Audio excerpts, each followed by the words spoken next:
Hello guys and welcome back, and this time I'm going to give a very quick overview of where we are with this EV build and try and bring you up to date with some of the changes that have happened. This BMS connection, along with the one that is under where the fuel tank was, comes up here. So those are BMS connections, and they are going into this block. Sorry, the light is a bit bright there. They're going into this block, and that will go straight into the BMS. And as you can see, there's a pile more still to join. A pile more coming from the front of the car still to join it. Plus, I need to bring the BMS connections out of this box and join in with those as well. So a lot of connections to be done there, and yes, as you can see, these are the BMS connections coming from over here, and I'll take you there and show you that now. So as you can see, this is the wiring coming out of the fuel tank battery box. These are the high voltage cables going into the battery pack, and these are the BMS cables going that direction and coming out over there. I'll just give you a quick view of the battery box from below. So as you can see, that is the battery box that is in where the fuel tank used to be, and that is currently holding 4 modules. And as you can see, it's bolted in there where the original fuel tank would have been bolted in, and over there it's just using the bolts that were coming down that held the back seats. So nice and solid. Right, next we'll go to the front of the car. So as you can see guys, at the front of the car there are quite a few changes. Starting with the fact we actually have the motor and gearbox bolted in.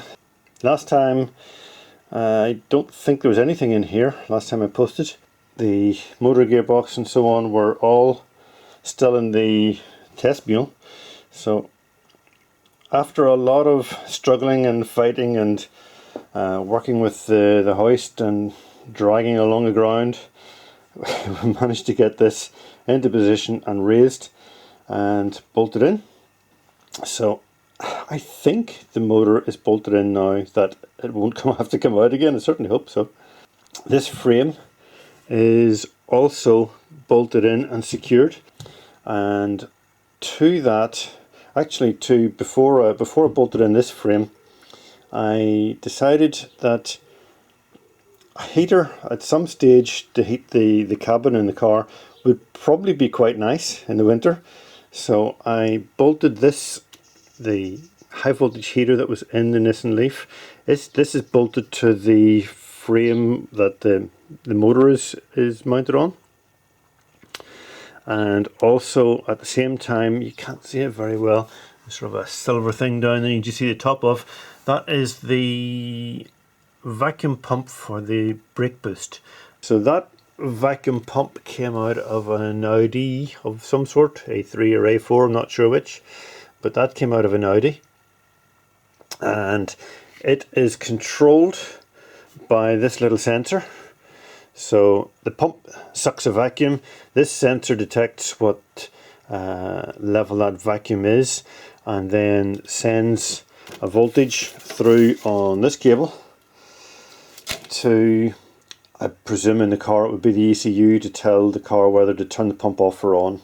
Basically, once the vacuum gets to a certain level, then you can turn the pump off, and at that point you have a boost for the brakes.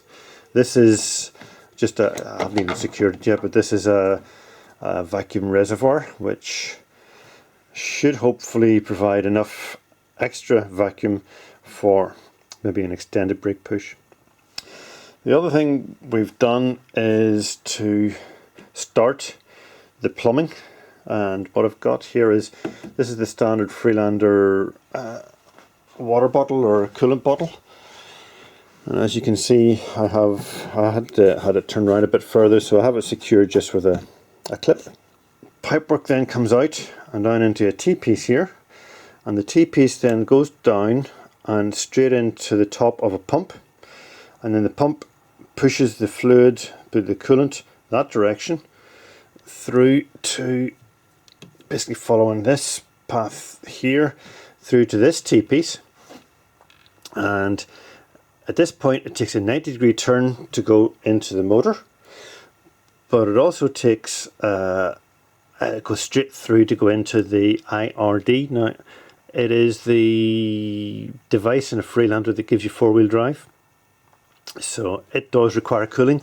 So we have a pipe going straight down into the IRD, coming back out again, and then going alongside this other one to a T-piece. You can just about see that under those cables. Right.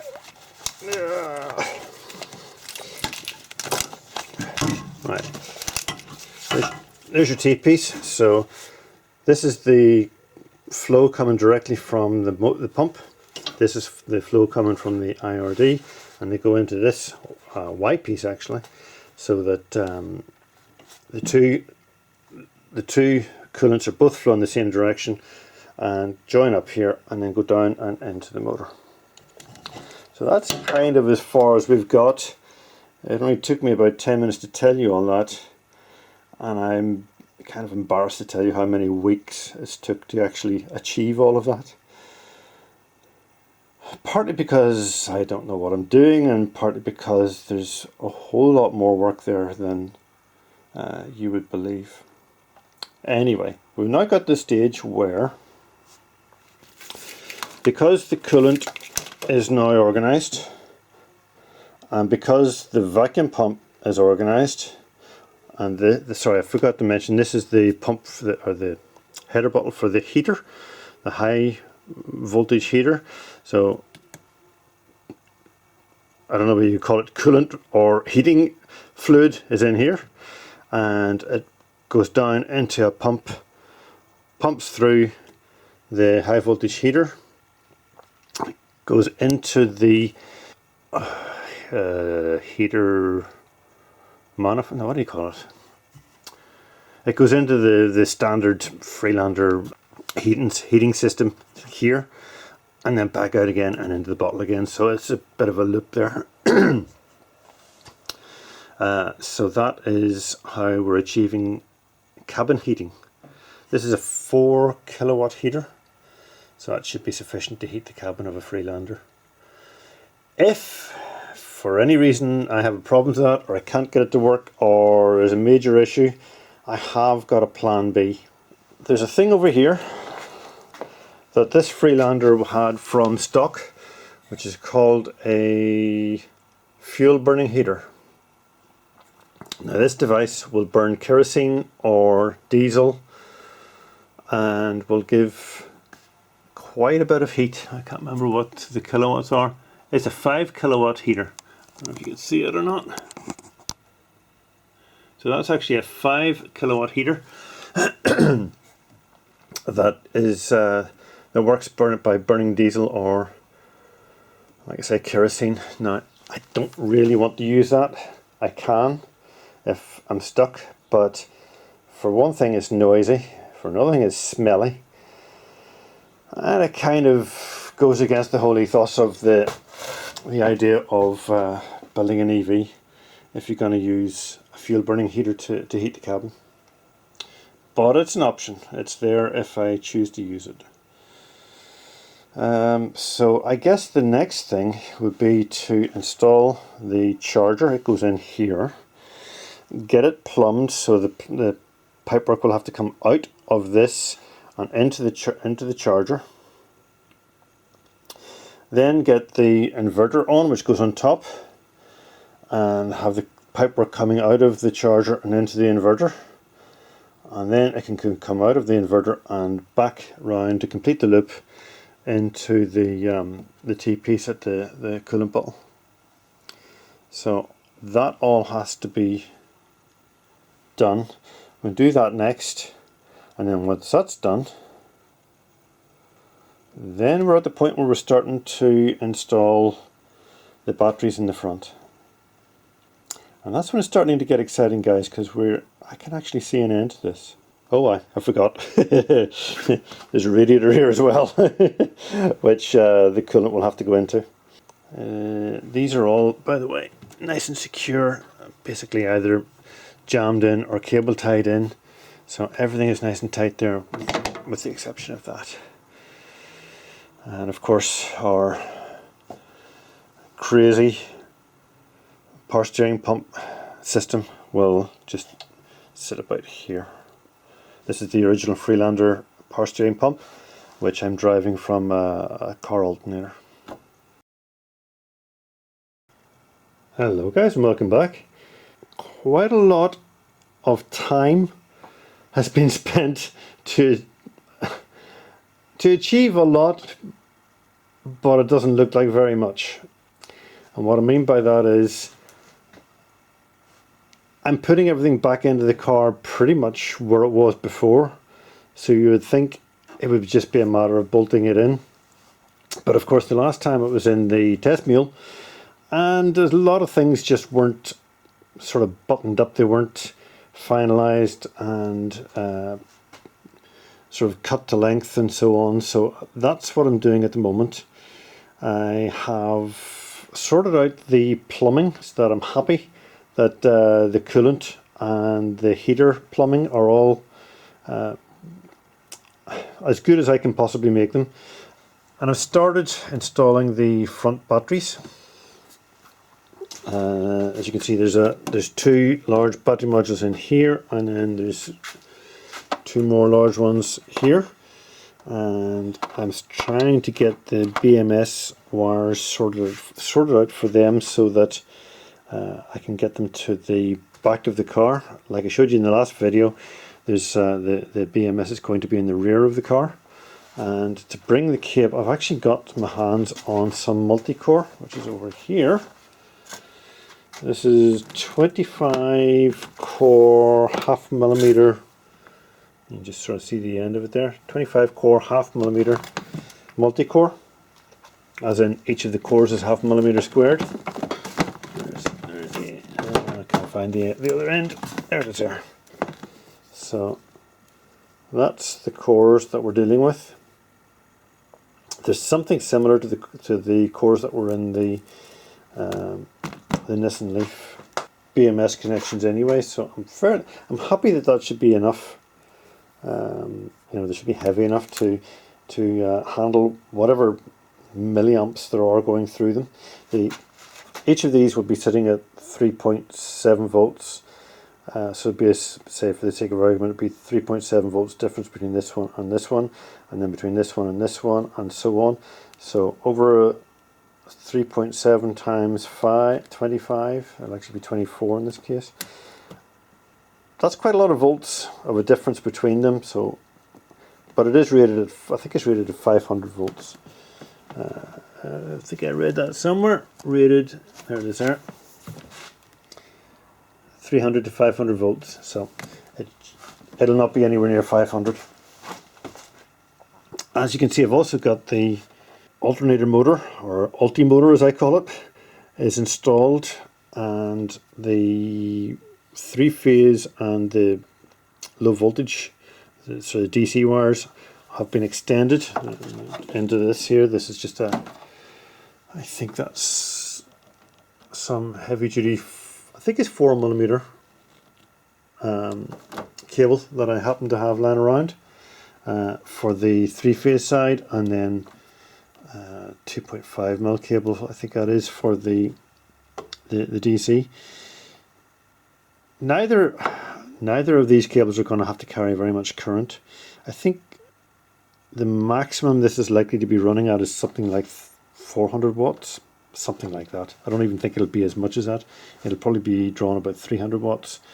Basically, if I remember right, the original power steering pump, or the electric power steering pump that I had tried and turned out to be faulty, it was supposed to be drawn about 25 amps, so 25 amps at 12 volts. Yeah, it's only about 300 watts. It's not a major big deal. And as you can also see, I've got the belt on, so the alternator motor will be able to drive the power steering pump, So that's all good. And I have checked, the headlight does fit in there, so it doesn't foil any of this stuff. So that's all good, that's all in. This cable is the high voltage cable, which will go to the most negative of these 6 modules. There's going to be 6 battery modules here. So it goes to the most negative, and that's already connected. And that will go to the very back of the car and join up with the most positive of the battery modules in the back of the car, and that's where we're getting the connection from the front to back. I have the mounts sorted out for the radiator. This, by the way, is the original Nissan Leaf radiator that I've adjusted and adapted the mounts to fit into the original Freelander radiator location. I haven't even thought about the fans yet. I'm hoping I won't need them, but if I do, I'll figure that out later. The radiator can be fairly easily taken in and out. Yeah, I think that's pretty well it. I've tried to cover every eventuality. I'm quite sure there'll be something I've forgotten about, but for now it seems to be heading in the right direction. Hello guys, and welcome back. As you can see, the boot of the car is now full of junk because I have spent most of last night doing a tidy up. The reason for that is because I'm going to try and get these cables from the back of the car to the front of the car and up into the engine bay. Also, there's a couple of other cables to go on the other side which have to go into the engine bay. So what I did a couple of days ago was I took some of this multi-core and cut it to length and put it into this orange sheathing. And the reason for the orange sheathing is because this is BMS cable. The BMS wires do run at the full 300 volts or 400 volts of the battery voltage. So because they're high voltage, they need to be, first of all, protected, and secondly, marked out as a potential hazard. So that's why they go in the orange cable, or in the orange conduit. So I need to get the other length of cable brought up to the front, cut to length, and also put into the orange conduit. Now I suspect this first one will be far too long because I kind of guessed at the length. This time I'm going to actually measure out exactly what I need and cut it to length, get it in the orange conduit, and then start getting it fed in properly. So what I now need to do is figure out what my route is going to be from here, sort of dropping down through the floor of the car. It's going to need to go underneath and kind of work its way around to the front, preferably without getting fouled by suspension going up and down. And I think what I'll do is I'll start with this one, which has already been cut to length, and then whatever route we take we'll follow with the second one. So pull this back and then we'll see how we get on.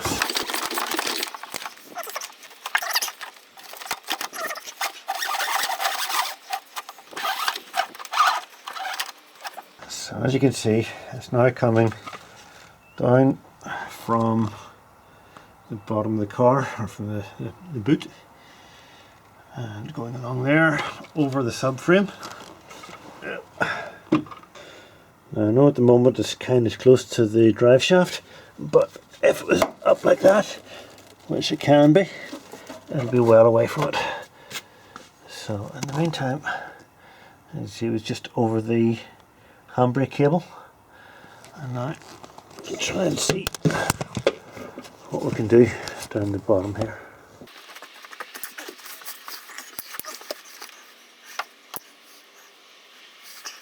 And there's no reason why I couldn't hook my cable over that and that. So that's two ways of supporting it. Unfortunately, with the rules and the regulations in this country, I'm not allowed to drill and tap this.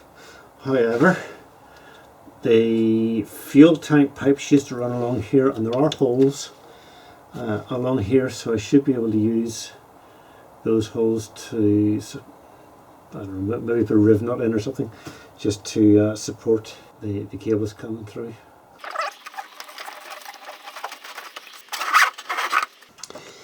So this is the BMS wire coming from the front. There's going to be another one like this, obviously.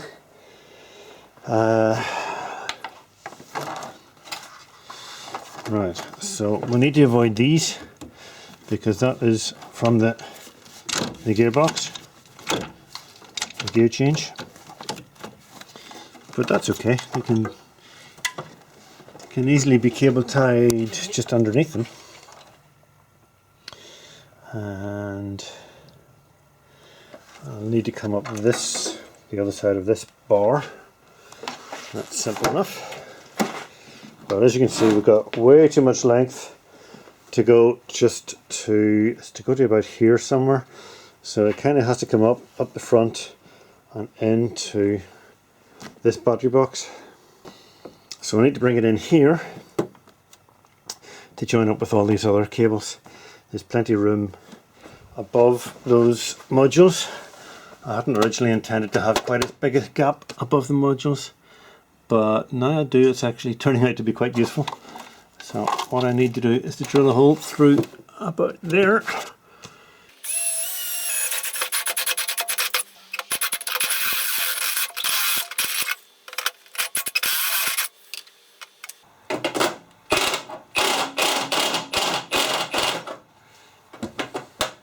There we go. Perfect. Okay, sorry, I'm not sure how much of that you saw. The battery didn't die. The SIM card decided to be full in my camcorder. So, right, as you can see, we have the cable now coming in to the front here. Also realised that this location was the wrong place to put that hole. I just blocked it up with one of these cable grommets and a bit of cable in it, just a short length of cable, so that it doesn't leak. At some stage in the future I might find that that's useful, but I suspect probably not. So this cable is the other one that has to come in to the front. Yes, it needs an orange sheath on it, but what I'm going to do is follow that other one, that other cable, follow the same route. I'm reasonably happy it's a good enough route, so no point in filming it. I'll just bring this cable along the same route. And as you can see, I've reused the holes that were here for plastic clips to hold in the, I think it was fuel pipes. So I've reused those holes. I've put in it's just an M5 riv nut, and I'm going to now use that to hold these two cables together. And the way I'm going to do that is by using one of these. And what that is, it's just a little nut spinner thing for an M6 spouting bolt or M6 bolt. And what I have done is I've put it on to the screw backwards. As you can see, it's on the screw backwards, and that is in there nice and solid. And what that means is I now have somewhere to put a cable tie. And I've got two sides, so oops. So cable tie can go down for the lower of the two, and another one can go up for the upper one, and the two cables can then nicely just fit either side of that, and they should be nice and secure. Right guys, well that's it, cable tied into position and all nice and secure. There's no way that that's going to just fall off. I'll keep an eye on it anyway, just to be sure. If anything does start flopping down, I can tie it up again some way. There's plenty of other ways I could do it. Just that looked nice and neat, and so I thought I would give it a try. So the next thing is to try and get these bits of cable into the right place and make sure they're well away from any moving parts, basically prop shaft, gear linkages and steering rack. So I'll go upstairs, so I'll go up above now and see if we can figure out how to secure them up above. So I've been looking for a way to try and secure the cables down in this area, sort of something like that, and the only thing I can see is these flanges, or whatever you call them, are very thin. These are the bits of the gearbox. They're thin and they're alloy, so they should be fairly easy to drill if I can reach down there. So I'm going to give it a go. This is going to be shaky cam, I'm afraid. Oh, I'm zooming in by mistake. Alright. Like I say, this is going to be shaky cam. If I can even reach. Oh, I need to change my drill. Hold on. I don't know how many years it is since I used this drill, but it feels like about 4 or 5 at least. Just the battery drills today are so good that normal electric drills aren't required anymore as much. However, in this occasion,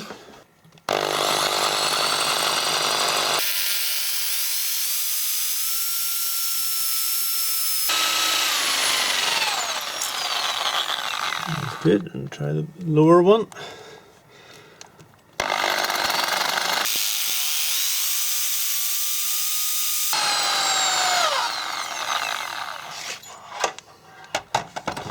So there we go. We now have 2 holes that I can put cable ties through to secure those cable and conduit. Okay, so as you can see, we now have these 2 BMS connections or cables securely cable tied to the gearbox. I know there's a small amount of movement in the gearbox, but that shouldn't matter. There shouldn't be enough movement for it to cause any problems, and there's plenty of slack for that to move if it needs to. So what I now need to do is get this cable fed in through this hole, just like that, and pull that through. I'll probably have to cut some of that conduit because I'm sure it's too long. There we go. Yeah, I'll cut the conduit back a bit and make it fit nice and neat. So as you can see, guys, things have moved on a little bit more since this footage was taken. Next time we're going to take you through getting the front battery box here installed, high voltage junction box, and finishing off the rear battery box. As you can see, not only have I finished making the connections, but I have put the lid on it. Yeah, not that that's going to stay on too long, but it's on for now. So anyway, thank you for watching and see you next time. Bye for now.